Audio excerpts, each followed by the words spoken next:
Hi, Dr. Wright. Nice to meet you. Can you maybe introduce yourself first?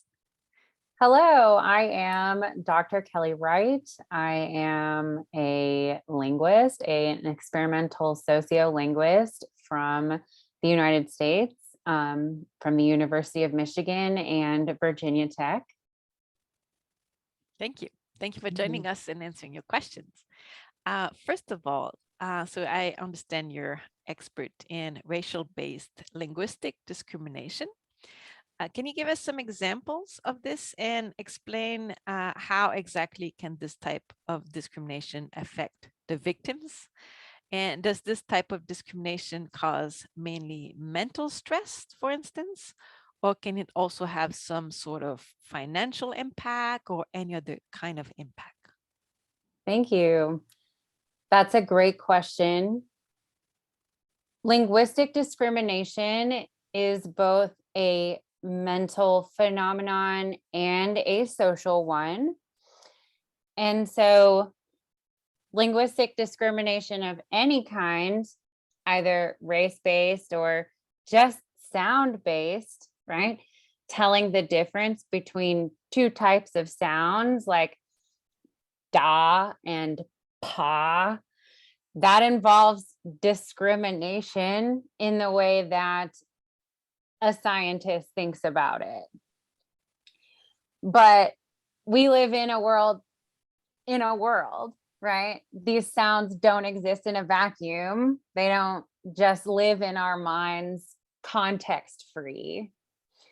So, race lives on the body, it has a history, it's been constructed over time in the social world. And so when people hear language that is marked in some way that has racial information, so it's not just da or pa, it's you sound black or white or Mhm. Asian or Latin American. That information isn't just about categorizing things. It's not just about discriminating information to know what you're listening to. It also comes with this social meaning attached to it. And that's where you get consequences like financial insecurity or things where people don't have access to things like healthcare or housing or equity in just a general sense in the world. So that's what linguistic discrimination looks like on a social scale instead of on a mental one. So it's noticing difference and then applying that difference in a way that affects people in inequitable outcomes. Do you have one specific little example, maybe like really, really specific one? In both cases. So people who speak with an accent um, are often you can't hide your accent on the phone. So when people call an apartment manager looking to see a house, right?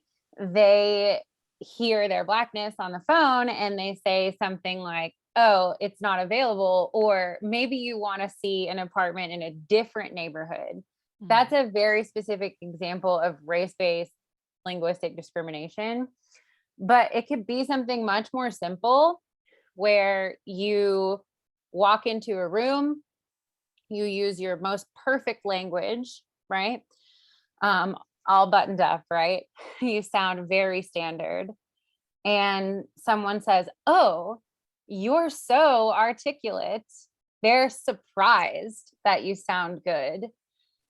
That's also an example of discrimination because how you looked, your body, your race gave them information that you weren't going to be a standard speaker. So you used a variety that didn't match their expectations. That's an example of discrimination as well. All right. So that's kind of this difference between your expectation based on the look and then what happens when you listen to the person, for example. Mhm. So does racial-based linguistic discrimination necessarily equal some kind of racism? Not necessarily, because discrimination is a natural phenomenon. It's part of our perceptual system. If we didn't know how to discriminate, we wouldn't be able to tell the difference between things, between linguistic material, between any of the discrete items that we perceive with all of our senses, right? Sight or touch or smell. So we have to be able to discriminate. So race-based discrimination on its face as an operation of our minds isn't equal to racism. Noticing the difference between things isn't the same as a societal engine of oppression, right? And so racism exists outside of our senses, right? So we can learn how that works and work to mitigate this natural phenomenon that responds to, that amplifies systemic issues. So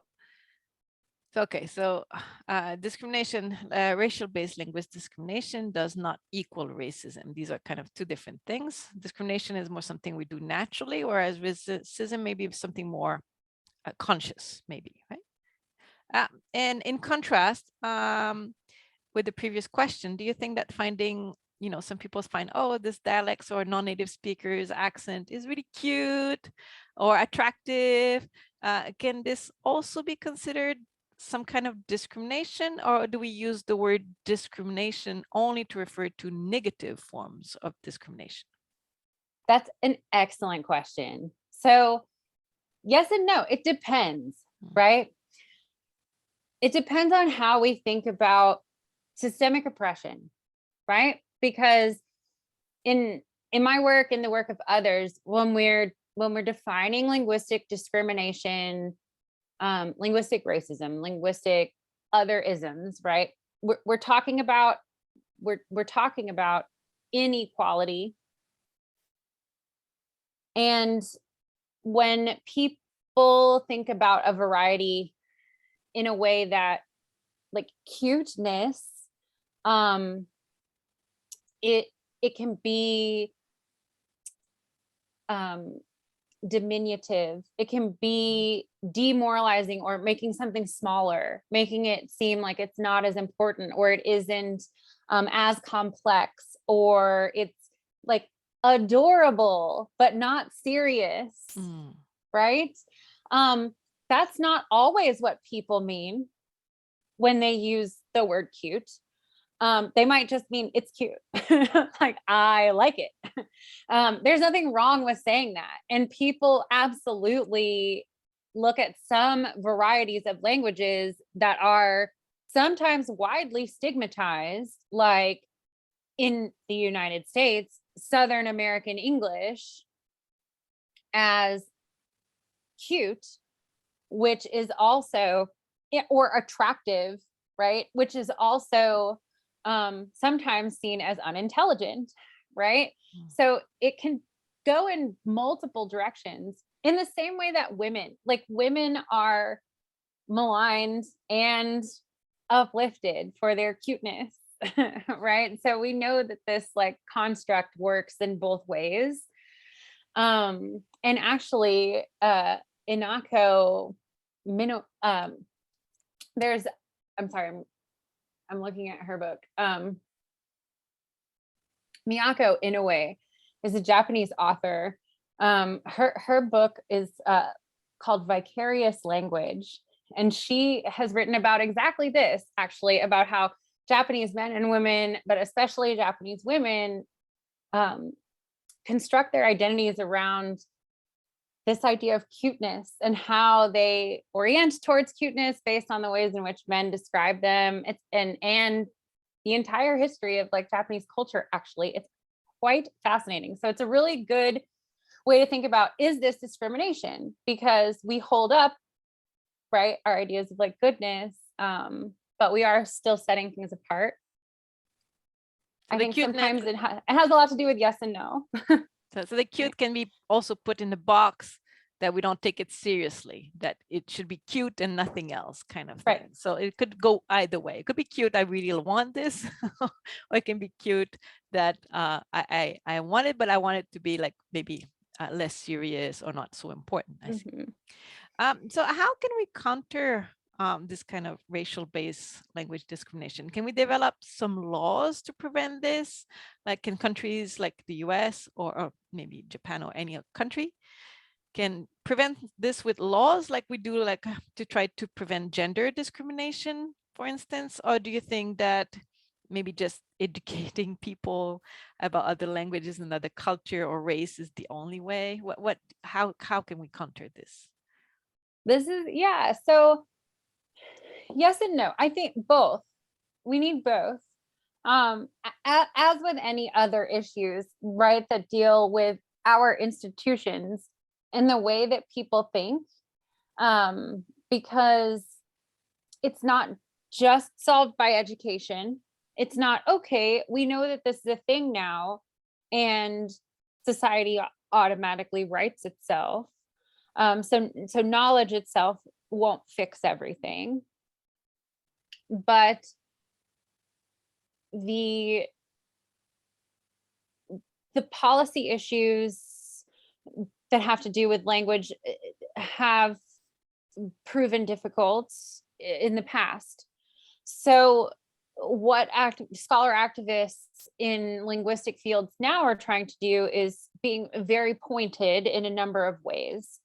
So in some aspects, linguistic justice looks like equity and access to language. So it looks like language modalities being more open. So during the pandemic, which again, the ongoing pandemic, people may have seen more announcements, more official announcements, including signed languages, including interpretation, live interpretation via signed languages. That is work that is a direct result of advocates for linguistic justice, of saying that people need access to multiple modalities at all times.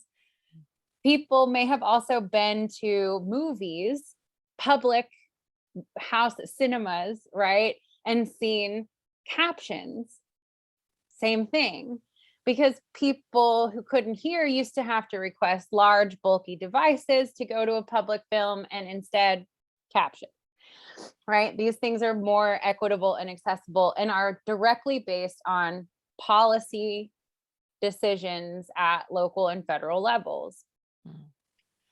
But when it comes to these more civil liberty and freedom-based issues, that becomes murkier, because for the work that I do that has to do with direct discrimination for individuals,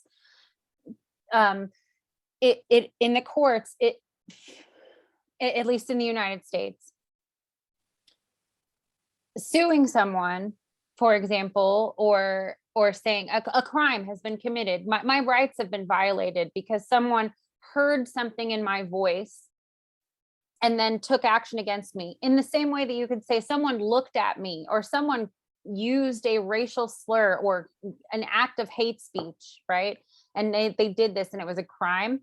It's very difficult to claim, that on the basis of voice. However, your voice can be used to like send you to prison. So it works in the other way. So someone, if you were behind a wall robbing a bank and someone said, I heard so-and-so, on the other side of this wall, even though I never saw them, I know it was Bill robbing that bank. Bill goes to prison, right? But you don't get to sue Bill for hearing you on the phone and being like, she sounds dumb, right? So it's a very imbalanced system policy-wise at this time. And it's piecemeal, just getting people to recognize that linguistic equity is just as important as other autonomies. I see. So correct me if I'm wrong, but I suspect that potentially all of us may have some unconscious bias towards doing some linguistic discrimination somehow. Like we said before, like, oh, this voice sounds really cute, this accent, I like it. So it's some kind of discrimination, especially if after that we say, well, this person is just, it's cute, but just cute. We don't take the person seriously. We don't give him, allow him to rent an apartment based on his accent and so on. But how can we increase our awareness about this and prevent ourselves, especially from possibly unwillingly hurting other people with our kind of comments or the way we discriminate, right? Yeah, so I think it's important to recognize sort of how old these factors are. Yes, we certainly all have unconscious biases or participate in discrimination, if we want to think about it that way. Because again, like, it's part of our natural system. It's how we orient to our sensory organs. It's how we experience the environment. And we're individuals. So that's also part of it too, right? We don't sense the world as a collective unit. And so because we experience it as a one person, and we have our own mind, right? It's actually kind of magical. I could talk about it forever. I'm a huge nerd for it. But these forces that amplify this effect are very old. that encourage people to say there's only one right way to speak a language. That if you're gonna learn English, that you have to sound like a British person or an American or an Australian, and those are your three options, the end, right? Like, maybe an Australian, maybe, right? Like, those are your three options, the end. Why is that? And why are those the targets, right? Like that, there's a reason for that. So there are discrete historical facts that tell us why the London dialect and somewhere in the middle of like Ohio is how we want people, Pennsylvania, Ohio is like how we want people to sound all over the world when they learn this language, right? And that those reasons, those discrete historical facts, they stem centuries back. So yes, we all have these biases, but we sort of have to realize we're kind of all living in it. We're all swimming in it. It's like, does a fish know it's wet? Right? So how do we recognize that we're in the ocean, right? Is really just turning the lens on ourselves, right? Of looking at your own language production and asking yourself, like, how often am I using the standard, and why? Like, when am I holding my own language back? When do I feel motivated to do what is just normalized and defaulted, right? And or when am I not being me? Or when am I saying something because somebody else told me to? I think that, and when am I doing it because I don't feel safe? Right? When am I using the standard to protect myself? I think that it's just examining that in your own life is the first place to start, because we are all affected by it.